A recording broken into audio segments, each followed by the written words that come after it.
حضرت جابر بن عبداللہ رضی اللہ تعالیٰ عنہ روایت کرتے ہیں کہ انصاری قبیلے کا ایک جوان اسلام لے آیا. اس کا نام تھا ثعلبہ بن عبد الرحمن الانصاری. وہ آقا علیہ السلام کی خدمت میں رہتا تھا اور کبھی کبھی ضرورت پڑتی تو آقا علیہ السلام کے موزے بھی سیتا تھا. جوان ہم وقت حضور علیہ السلام کی خدمت میں رہنے والا. ایک روز حضور نبی اکرم صلی اللہ علیہ وآلہ وسلم نے ثعلبہ بن عبد الرحمن کو کسی کام سے بھیجا.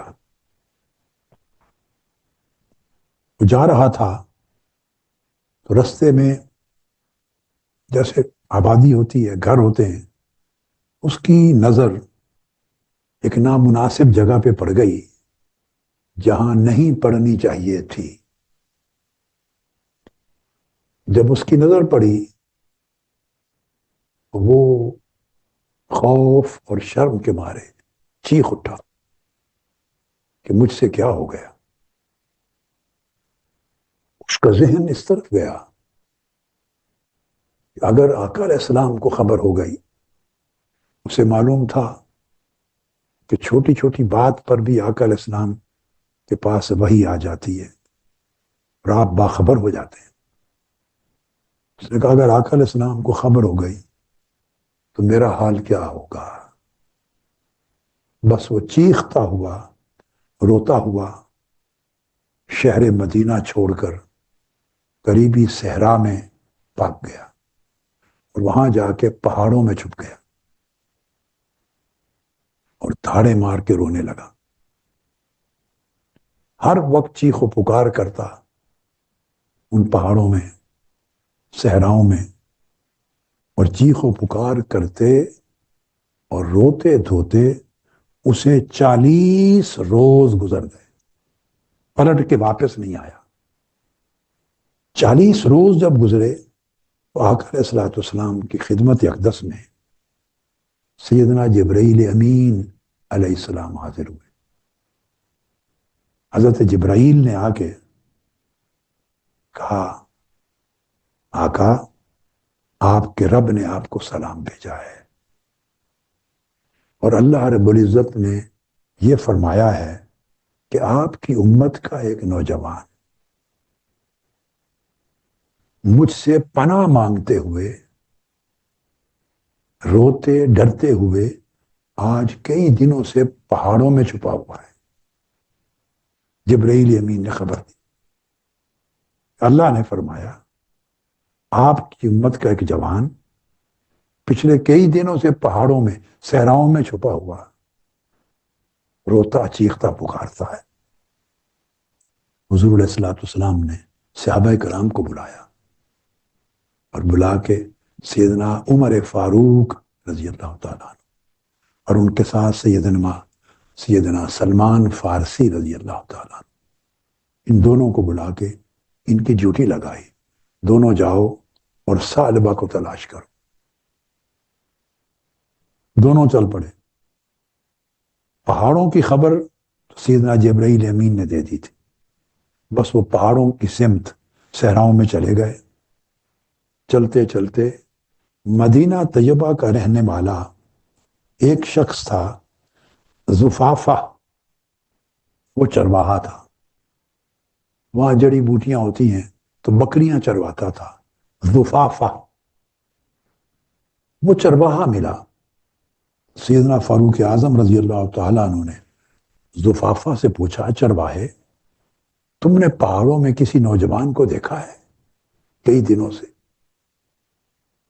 جس کا نام ثعلبہ ہے؟ زفافہ نے جواب دیا شاید اے حضرت عمر اور سلمان فارسی، کہیں آپ اس نوجوان کا تو نہیں پوچھ رہے جو جہنم سے بھاگ کے ڈر کے جہنم کے ڈر سے بھاگا ہوا ہے؟ یہ اس چرواہے نے جواب دیا. کہیں آپ اس نوجوان کا تو نہیں پوچھ رہے جو جہنم کے ڈر سے بھاگا ہوا ہے؟ آپ نے فرمایا ہاں ہم اسی کی تلاش میں آئے ہیں، مگر یہ بتاؤ تمہیں یہ خبر کیسے ہے کہ وہ جہنم کے ڈر سے بھاگا؟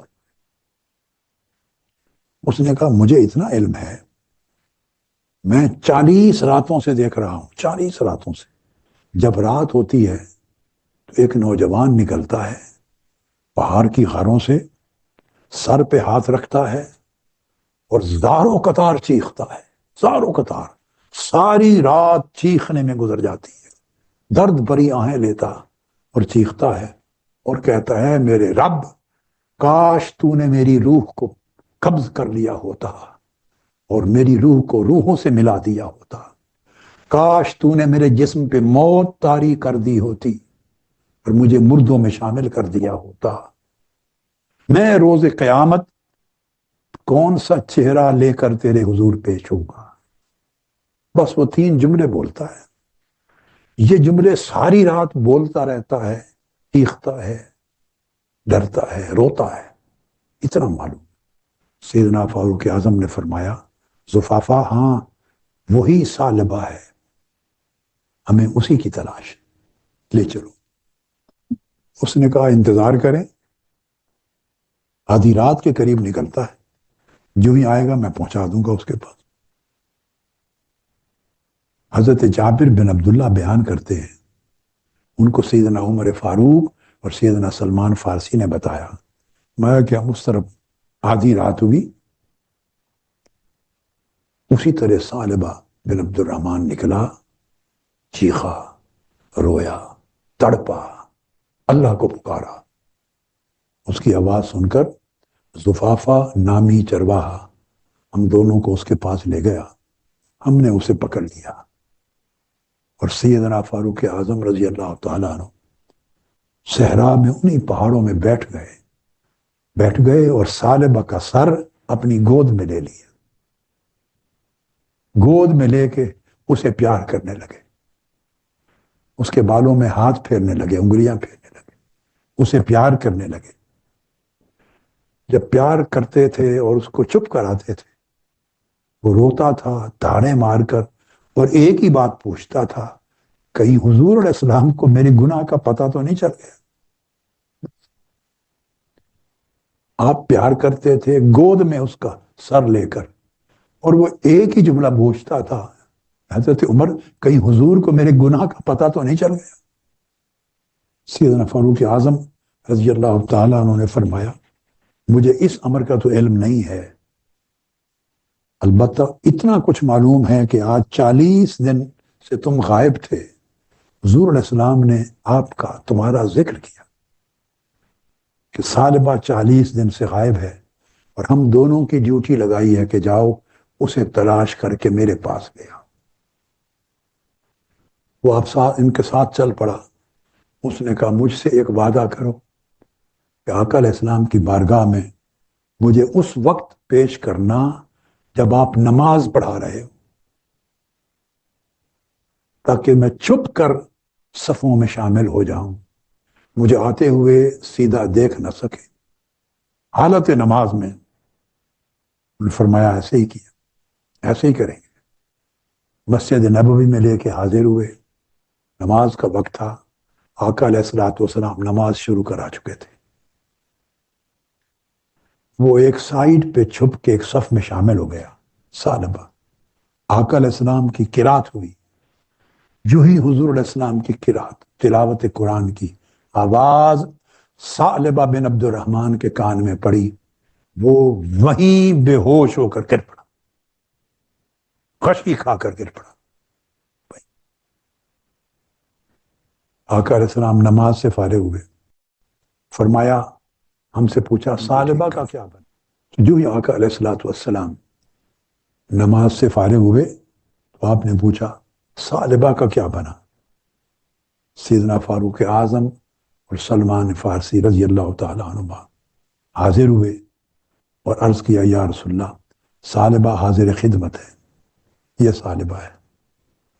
جب آقا علیہ السلام نے دیکھا تو ثعلبہ تو بے ہوش ہو کر زمین پر گر پڑا تھا، وہ حالت خشی میں تھا۔ آقا علیہ السلام اس کے پاس تشریف لے گئے، اس کو جا کے ہلایا میرے آقا علیہ السلام نے، تو آقا علیہ السلام کے دست اقدس مس ہوئے تو ثعلبہ ہوش میں آ گیا. جب ہوش میں آیا تو آقا علیہ السلام نے پوچھا ثعلبہ تم اتنے دن کہاں رہے؟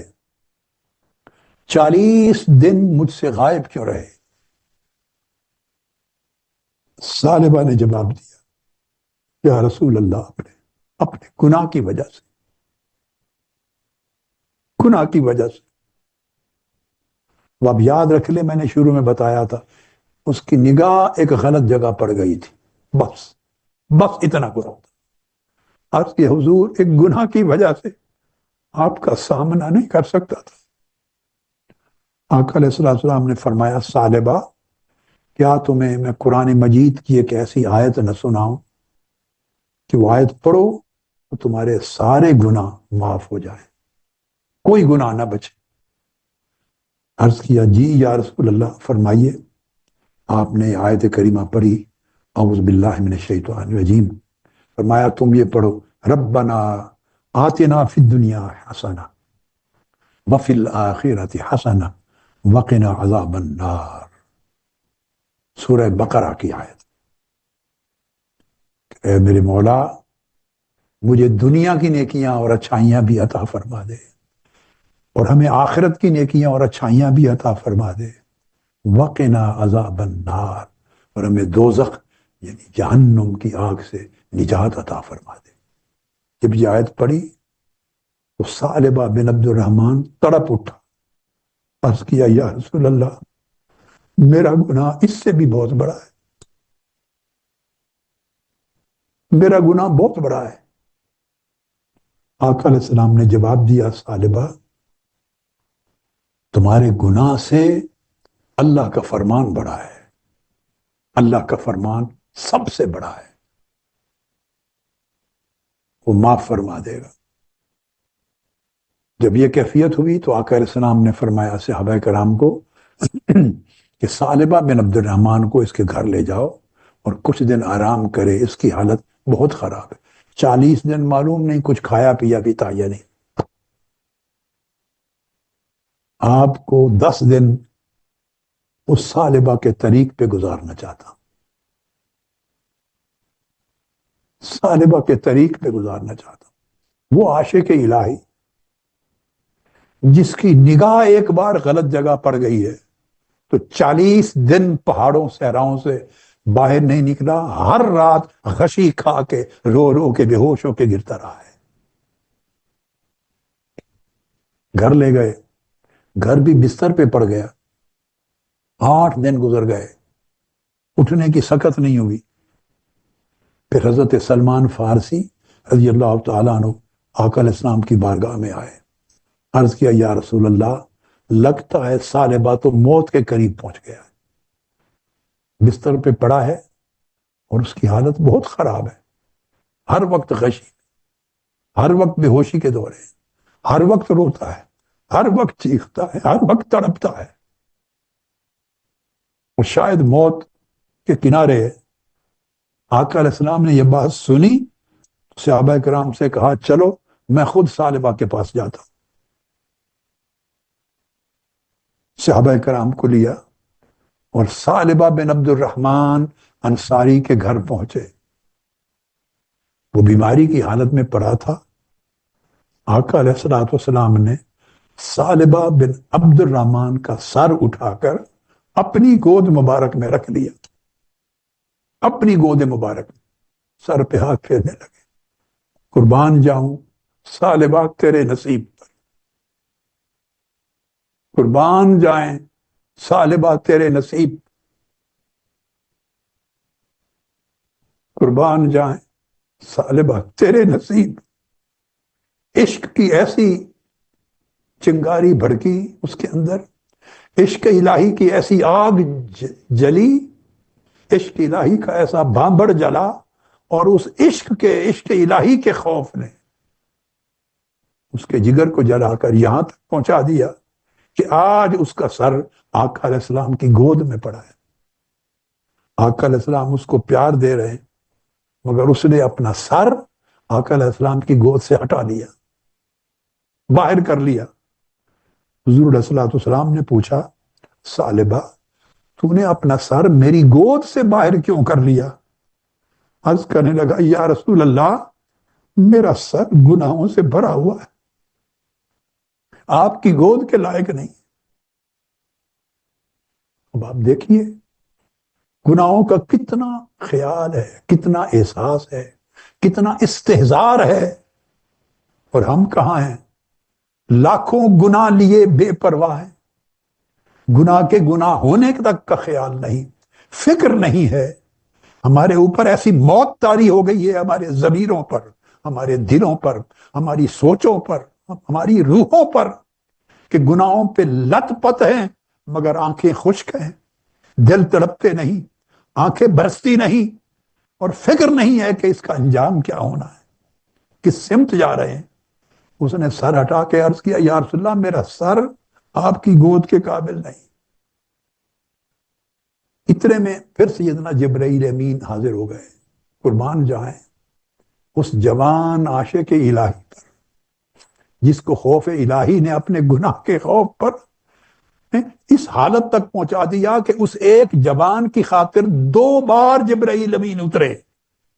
سیدنا جبرائیل امین 2 بار اترے اللہ کا پیغام لے کر۔ پھر جبرائیل امین علیہ السلام آئے، عرض کیا یا رسول اللہ آپ کے رب آپ کو سلام فرما رہے ہیں، اور رب العزت نے پیغام بھیجا ہے کہ اس جوان ثعلبہ کو میرا پیغام سنا دیں کہ یہ تو ایک گناہ پہ تڑپ رہا ہے، اس کی حالت یہ ہے، حالت کہ اگر ساری زمین بھی گناہوں سے بھر کے یہ لے آئے تو میں وہ بھی سارے معاف کر دوں گا، کہ جتنا گناہ پہ تڑپا ہے میرے خوف سے اور میرے عشق میں جو اس نے حالت طاری کر لی ہے، زمین گناہوں کی بھری ہوئی ہو وہ بھی میں ایک قلم سے کاٹ کے معاف کر دوں گا، محو کر دوں گا۔ جب یہ پیغام پہنچا اور حضور علیہ السلام نے یہ وحی ثعلبہ بن عبد الرحمن کو سنائی، اس نے چیخ ماری، سن کر چیخ ماری، اور اس کی روح قفس انصری سے پرواز کر گئی،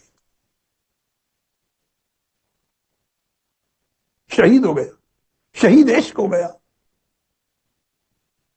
آقا علیہ السلام کی گود کے پاس۔ آقا علیہ السلام اٹھے، صحابہ کرام سے فرمایا اس کے غسل اور کفن کا انتظام کرو۔ آقا علیہ السلام نے اپنی نگرانی میں اس کے غسل اور کفن دفن کا انتظام کروایا۔ جب ثعلبہ بن عبد الرحمن الانصاری کا جنازہ لے جایا جا رہا تھا تو صحابہ کرام نے دیکھا، امام ابو نعیم الاصبہانی بیان کرتے ہیں اور تمام ائمہ جنہوں نے ذکر کیا، جب جنازہ لے جایا جا رہا تھا تو آقا علیہ السلام اس کے جنازے میں اپنے پاؤں مبارک کی انگلیوں کے اوپر چل رہے تھے، پورے پاؤں اور پاؤں کے تلوے زمین پہ رکھ کر نہیں چل رہے تھے، انگلیوں کے پوروں پہ چل رہے تھے، اٹھا اٹھا کے پورے پاؤں۔ جب ثعلبہ کو دفن کر لیا اور واپس مڑے تو صحابہ کرام نے عرض کیا یا رسول اللہ آج زندگی میں پہلی مرتبہ یہ منظر دیکھا ہے کہ آپ اپنے قدمین شریفین پہ نہیں چل رہے تھے، پورے پاؤں اوپر تھے اور انگلیوں کے سہارے انگلیوں پر چل رہے تھے، کیا ماجرا تھا؟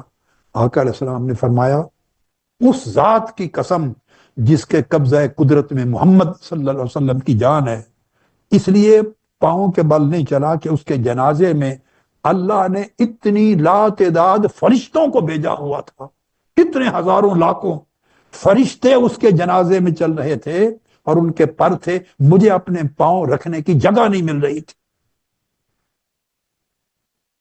جگہیں تلاش کر کر کے اپنے پاؤں کی انگلیوں کے سہاروں پہ چل رہا۔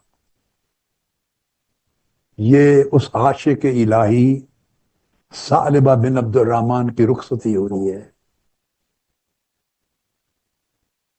ہائے ہائے حضرات محترم، میرے بیٹوں، میری بیٹیوں، نوجوانوں، چند پہلو غور طلب ہیں، بڑی توجہ سے سنیں۔ یہ پوری حدیث جو میں نے مکمل کی، اس کے اندر وہ نوجوان حضور علیہ الصلوۃ والسلام کی خدمت و قربت میں رہتا ہے، ہر وقت آقا علیہ السلام کی قربت اور خدمت نصیب ہے. حضور علیہ السلام کے موضع بناتا ہے, حضور اس کو کام کاج بھیجتے ہیں, مگر اس خدمت اور قربت کے باوجود وہ خوف الہی سے بے نیاز نہیں ہوا, جری نہیں ہو گیا, جرت مند نہیں ہو گیا کہ مجھے آقا علیہ السلام کی اتنی قربت میسر ہے. حضور علیہ الصلوۃ والسلام جو شفیع المذنبین ہیں, ان کی ہمہ وقت خدمت میسر ہے, اب مجھے کون سی پرواہ ہے آخرت کی, میں تو بخشا گیا ہوں. وہ جری نہیں بنا, وہ خوف الہی کا پیکر ہے, بے نیاز نہیں ہوا آخرت سے, بے پرواہ نہیں ہوا. یہ اس کی کنڈیشن ہے, یہ اس جوان کی حالت عشق تھی, جس عشق الہی کی حالت نے اس کو درجہ خشیت پر پہنچایا, اور ایسے درجہ خشیت پہ پہنچایا کہ 2 بار اللہ نے جبرائیل امین کو اس کے لیے بھیجا آقا علیہ السلام کی. اس کی حالت اتنی پسند آئی. پھر آقا علیہ السلام نے سیدنا عمر کو, سیدنا سلمان فارسی رضی اللہ تعالیٰ عنہما, ان ہستیوں کو اس کی تلاش میں بھیجا. اور پھر اس کی خشیت دیکھیے, آقا علیہ السلام کی قرات کی آواز آئی ہے, پھر خش کھا کے ہوشوں پہ گر پڑا ہے. جب یہ حالتیں ہوتی ہے تو تب یہ نصیب کھلتے ہیں کہ آقا علیہ السلام نے اس کے سر کو اپنی گود میں رکھ لیا. اور جب اپنی گود میں رکھ لیا, پھر جبرائیل امین وہی لے کے آئی, پھر مغفرت طلب کی ہے, اور انجام یہ ہوا. وفات تو کتنوں کی ہوتی ہوگی, مگر کیا وفات اس عاشق کی تھی, اس خوف میں کہ اتنے ملائکہ بھیجے کہ آقا علیہ السلام فرماتے ہیں مجھے اپنے پورے قدم زمین پہ رکھنے کی گنجائش نہیں تھی. اب یہ ایک عام صحابی کی بات نہیں ہے, حضرت ثعلبہ بن عبد الرحمن نوجوان صحابی ہیں. آئیے اب ایک بڑی ہستی کا ذکر کرتا ہوں, اور وہ ہے سیدنا فاروق اعظم رضی اللہ تعالی عنہ. ان کا حال بھی سن لیجیے. ان سے بڑھ کر آقا علیہ السلام کا معتمد کون ہوگا؟ آقا علیہ السلام نے فرمایا شیطان عمر کے سائے سے ڈرتا ہے. جس راستے پہ میرا عمر جا رہا ہو رضی اللہ تعالیٰ, شیطان وہ راستہ چھوڑ دیتا ہے. جن کے لیے فرمایا عمر کی زبان سے اللہ بولتا ہے, حق بولتا ہے. جن کے لیے فرمایا اگر میرے بعد نبوت کا سلسلہ جاری رہنا ہوتا عمر نبی ہوتا رضی اللہ تعالیٰ. یہ مقام و مرتبہ ہے. ہمیں کون سی قربتیں, کون سی عزتیں, کون سی خدمتیں, کون سے مرتبے مل گئے ہیں کہ ہم اتراتے پھریں اور ہم سخت دل ہو جائیں اور ہم رکت و خشیت چھوڑ دیں. سیدنا فاروق اعظم رضی اللہ تعالی عنہ, حضرت عبید بن عمیر روایت کرتے ہیں حدیث, اللہ اکبر. وہ روایت کرتے ہیں کہ نماز فجر پڑھی, سورہ یوسف آپ نے پڑھی, سورہ یوسف, اور جب وہ اس آیت کریمہ پر پہنچے اعوذ باللہ من الشیطان الرجیم وَابْيَضَّتْ عَيْنَاهُ مِنَ الْحُزْنِ فَهُوَ كَظِيمٌ. حضرت یعقوب علیہ السلام کا ذکر کہ یوسف علیہ السلام کے غم میں روتے روتے ان کی آنکھیں سفید ہو گئی, بینائی جاتی رہی. اس آیت کریمہ پہ پہنچے, سیدنا فاروق اعظم رضی اللہ تعالیٰ عنہ سے آگے قرآن مجید پڑھا نہیں گیا, بے خود ہو گئے, اور آپ کی چیخ نکل گئی, اور زار و قطار روتے رہے, زار و قطار روتے رہے.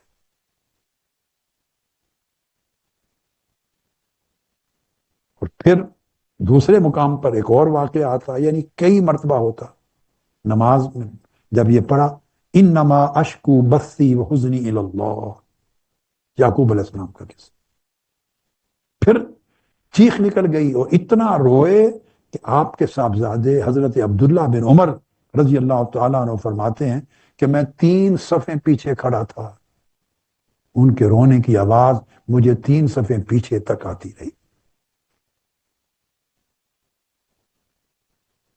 اس کو بھی امام ابو نعیم نے حلیۃ الاولیاء میں بیان کیا ہے. پھر سیدنا فاروق اعظم رضی اللہ تعالیٰ عنہ کا ایک اور معمول تھا. اب جو حدیث روایت کر رہا ہوں اس کو بھی امام ابو نعیم الاصبہانی نے حلیۃ الاولیاء میں بیان کیا، امام ابن ابی شیبہ نے اپنی مصنف میں بیان کیا، علامہ ذہبی نے تاریخ الاسلام میں۔ رات کو سیدنا فاروق اعظم رضی اللہ تعالیٰ عنہ خلیفہ تھے، خلیفۃ المسلمین، تو گلیوں کا چکر لگاتے، لوگوں کا حال احوال دریافت کرتے۔ ایک رات گزرے، کسی گلی سے کسی ایک گھر کے اندر ایک شخص قرآن مجید پڑھ رہا تھا، اور قرآن مجید پڑھ کے سورہ والطور کی تلاوت کر رہا تھا۔ جب وہ اس جگہ پر پہنچا، ان عذاب ربک لواقع، کہ آپ کے رب کا عذاب واقع ہو کے رہنا ہے، آنے ہی والا ہے۔ جب یہ آیت کریمہ سورہ والطور کی آپ نے پڑھی، یہ آیت کریمہ، تو سیدنا فاروق اعظم رضی اللہ تعالیٰ عنہ کہنے لگے وَقَسَمٌ وَرَبِّ الْكَعْبَ حَقٌّ، چیخے، کہنے لگے رب کعبہ کی قسم، یہ حق ہے، عذاب آنے والا۔ یہ کہہ کے آپ اپنی سواری سے نیچے گر گئے اور دیوار سے پشت لگا کے بیٹھ گئے، دیر تک سر جھکا کے، ایک عجیب حالت میں، جیسے خشی کی طرح کی حالت، دیر تک بیٹھے رہے۔ جب افاقہ ہوا، گھر واپس لوٹے، اور ایک مہینے تک سیدنا فاروق اعظم رضی اللہ تعالیٰ عنہ قیامت کے دن کے عذاب کا ذکر سن کر ایک مہینے تک علیل ہو کر بستر پر لیٹے رہے، اور صحابہ کرام آپ کی عیادت کے لیے آتے رہے۔ کسی کو یہ معلوم نہیں تھا کہ تکلیف کیا ہے، ہوا کیا ہے، مہینے تک عیادت ہوتی ہے۔ اور امام حسن بصری رضی اللہ تعالیٰ عنہ بھی آپ کے احوال بیان کرتے، فرماتے ہیں کان عمر یمر بالآیۃ فی وردہ فتخنقہ فیبکی حتی یسقط ثم یلزم بیتہ حتی یعاد یحسبونہ مریدا۔ کئی مرتبہ ایسا ہوتا، کوئی قرآن مجید کی ایک آیت پڑھتے جس میں اللہ کا ذکر آتا، آخرت کے عذاب کا ذکر آتا، کبھی جنت کے نعیم کا ذکر آتا، آپ رو پڑتے، چیخ نکل جاتی، تڑپتے، بستر پہ گر پڑتے، اور کئی کئی دن علیل رہتے، لوگ بیمار سمجھ کے آپ کی عیادت کو آتے رہتے تھے۔ ایک طرف وہ فاروق اعظم رضی اللہ تعالی عنہ جو اپنا لشکر ملک نہامند بھیجتے ہیں، سینکڑوں ہزاروں میل دور، خود مدینہ طیبہ جمعہ کے دن منبر رسول پہ خطبہ ادا کر رہے ہیں، لشکر نہامند میں، لشکر کی بیک سائیڈ سے، پہاڑ کے پیچھے سے دشمن کی فوج حملہ کر کے مسلمانوں کے لشکر کو تہس نہس کرنے والی ہے۔ وہ عمر فاروق منبر مدینہ پہ کھڑے ہو کے اس لشکر کو دیکھتے ہیں اور آواز دیتے ہیں یا ساریۃ الجبل، یا ساریۃ الجبل، اے ساریہ پہاڑ کی اوڑھ لو، پہاڑ کی اوڑھ لو۔ یہ آواز مدینہ سے چل کر نہامت پہنچتی ہے، اور صحابہ کرام کے لشکر نے پہاڑ کی اوڑھ لی اور دشمن کے حملے سے بچ جاتے ہیں۔ واپسی پر بتاتے ہیں اے امیر المومنین، آپ کی آواز ہم نے نہامت میں سنی تھی۔ وہ فاروق اعظم رضی اللہ تعالیٰ عنہ جو مصر فتح کرتے ہیں، تو مصر فتح کر کے آپ کو حضرت عبداللہ، حضرت عمرو بن العاص جن کو گورنر مقرر کیا ہے، گورنر، وہ اطلاع بھیجتے ہیں کہ حضور مصر تو فتح کر لیا، مگر دریائے نیل ہر سال خشک ہو جاتا ہے، اور یہاں مصریوں کی عادت ہے کہ رومی کیلنڈر کے مطابق جب 9واں مہینہ آتا ہے، 9واں، تو ایک نوجوان بچی والدین سے لے کر کنواری، اس کو زیورات پہنا کر، دلہنوں کے کپڑے پہنا کر اس کو دریا میں دفن غرق کرتے ہیں، تو دریا ہو جاتا۔ یہ جاہلیت کے وقت کا، ایک مشرکوں اور جاہلوں کے وقت کا رواج چلا آ رہا، اور دریا بہتا ہے، ان کا اس پر اعتقاد ہے۔ میں نے روک دیا ہے، اب روک دیا ہے، لڑکی تو نہیں گرنے دوں گا میں، نہیں جان سے مارنے دوں گا، مگر دریائے نیل بند ہے۔ فرمایا فکر نہ کرو۔ وہ فاروق اعظم دریائے نیل کے نام خط لکھتے ہیں، خط لکھتے ہیں، من عبداللہ عمر امیر المؤمنین الی نیل مصر، اب اللہ کے بندے عمر امیر المؤمنین کی طرف سے خط ہے، اے دریائے مصر تمہارے نام، مصر کے دریا کے نام، کہا فَإِن كُنْتَ إِنَّمَا تَجْرِي مِنْ قِبَلِكَ فَلَا تَجْرِي، اے مصر کے دریائے نیل اگر تو اپنی مرضی سے چلتا ہے تو نہ چل، کوئی پرواہ نہیں ہمیں۔ وَإِن كَانَ اللَّهُ الْوَاحِدُ الْقَهَّارُ هُوَ الَّذِي يُجْرِيكَ، اگر اللہ واحد و قہار تمہیں چلاتا ہے، فَنَسْأَلُ اللَّهَ الْوَاحِدَ الْقَهَّارَ أَن يُجْرِيَكَ، ہم اپنے اللہ واحد و قہار سے میں سوال کروں گا، وہ تمہیں چرائے گا، تو چرے گا ہی چرے گا۔ عمرو بن العاص رضی اللہ تعالیٰ عنہ نے مصر جا کر وہ خط دریا میں پھینکا، ایک ہی رات میں 16 گز پانی دریائے نیل کا اوپر چڑھ گیا، ایک ہی رات جو خشک تھا۔ وہ فاروق اعظم جن کی خشک و تر پر حکمرانی ہے، جن کی سلطنت کا یہ عالم ہے، ان کی پوزیشن یہ ہے کہ خشیت الہی اور آخرت کے عذاب کی ایک آیت سنتے ہیں تو تڑپ کے گر پڑتے ہیں، بے ہوش ہو جاتے ہیں، مہینہ مہینہ بستر پہ علیل رہتے ہیں، لوگ عیادت کرتے ہیں۔ اور حضرت عبداللہ بن عیسیٰ فرماتے ہیں کان فی وجہ عمر خطان اسودان من البکا، اتنا روتے تھے عشق الہی میں اور خشیت الہی میں کہ رو رو کر آپ کی گالوں پر دونوں طرف لائنیں پڑ گئی تھی، نشان پڑ گئے تھے۔ کبھی یہ رنگ بھی سنا آپ نے سیدنا فاروق اعظم رضی اللہ تعالیٰ عنہ کی شان کا؟ یہ بھی اندازہ کر لیں، یہ بھی ایک عالم ہے۔ یہ دریائے نیل کا جو میں آپ کی کرامت سنائی، یہ امام لالکائی نے کرامات الاولیاء میں بیان کی، امام ابو الشیخ نے کتاب العظمہ میں، امام فخر الدین رازی نے تفسیر کبیر میں، امام حموی نے معجم البلدان میں، امام قرطبی نے اپنی تفسیر میں، حافظ ابن کثیر نے اپنی تفسیر میں، ہر غرض کثیر کتب میں شہرت کے ساتھ آپ کی یہ کرامتیں درج ہیں۔ یعنی ایک طرف اللہ نے یہ رتبہ و درجہ عطا کر رکھا ہو، دوسری طرف رقت کا، خشیت کا، تواضع کا، انکساری کا یہ عالم۔ ہر وقت خوف الہی میں روتے ہو، ہر وقت خوف الہی میں روتے ہو، یہ ان کا عالم تھا جن کو آقا علیہ السلام نے فرمایا اگر میرے بعد کوئی نبی آنا ہوتا عمر ہوتا۔ ان کا عالم یہ تھا۔ ہم کس طرح کی زندگی بسر کر رہے ہیں؟ کچھ ہمیں ہوس دنیا نے مار دیا، کچھ مادی حالات نے مار دیا، کچھ پریشانیوں نے مار دیا، کچھ مہنگائی بے روزگاری نے مار دیا، کچھ قتل و غارت گری نے مار دیا، کچھ نفس اور حرص نے مار دیا، کچھ شیطان نے مار دیا، کچھ گرد و پیش کے حالات نے مار دیا۔ ہم وہ نہ رہے جو ہوتے تھے۔ نسلیں گزر گئی، لگتا ہے کہ ایمان کی حالاتیں بھی گزر گئی، زمانے گزر گئے، لگتا ہے اللہ کے عشق کی حلاوتیں بھی گزر گئی، وہ تعلق بھی ٹوٹ گئے جن تعلق سے، جس تعلق سے، جس عشق الہی سے رونا دھونا آتا تھا، گریہ وزاری آتی تھی، آہو بکا آتی تھی، بندے کے دل اللہ سے جڑتے تھے، پھر اس عشق میں خوف بھی آتا تھا، بندہ تڑپتا بھی تھا، گھبراتا بھی تھا، روتا بھی تھا، ایک دوسرے کا حیا بھی تھا، انسان تھا۔ ہماری انسانیت چن گئی ہے۔ عزیزان محترم، انسانیت کو ان دنوں میں واپس لوٹاؤ، پلٹ کے واپس آ جاؤ، پلٹ کے واپس۔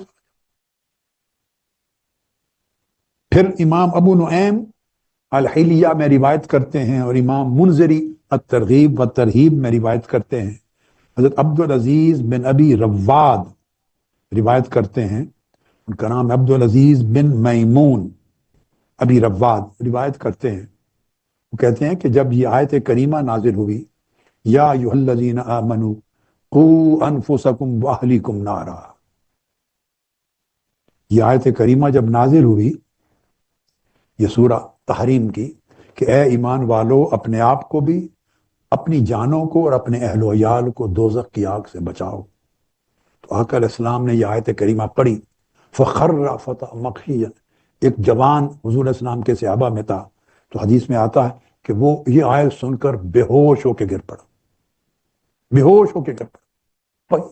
تو گویا صحابہ کرام کے اندر بھی خشیاں ہوتی تھی، آقا کی آواز سن کر کئی خش کھا کے گر پڑتے تھے، کئی تڑپ تڑپ کے بے ہوش ہوتے تھے، کئیوں کی جان نکل جاتی تھی، شہید ہو جاتے تھے۔ اگر ہم کتابوں کو پڑھیں، ہزاروں لاکھوں اوراق کتب کے ہیں، ان سمندروں میں غوطہ زنی کریں تو پتہ چلے۔ انکار کرنا آسان ہے، حقائق کو، ذخیروں کو تلاش کر کے حقیقت کو سمجھنا تھوڑا وقت لگتا ہے، مشکل ہوتی۔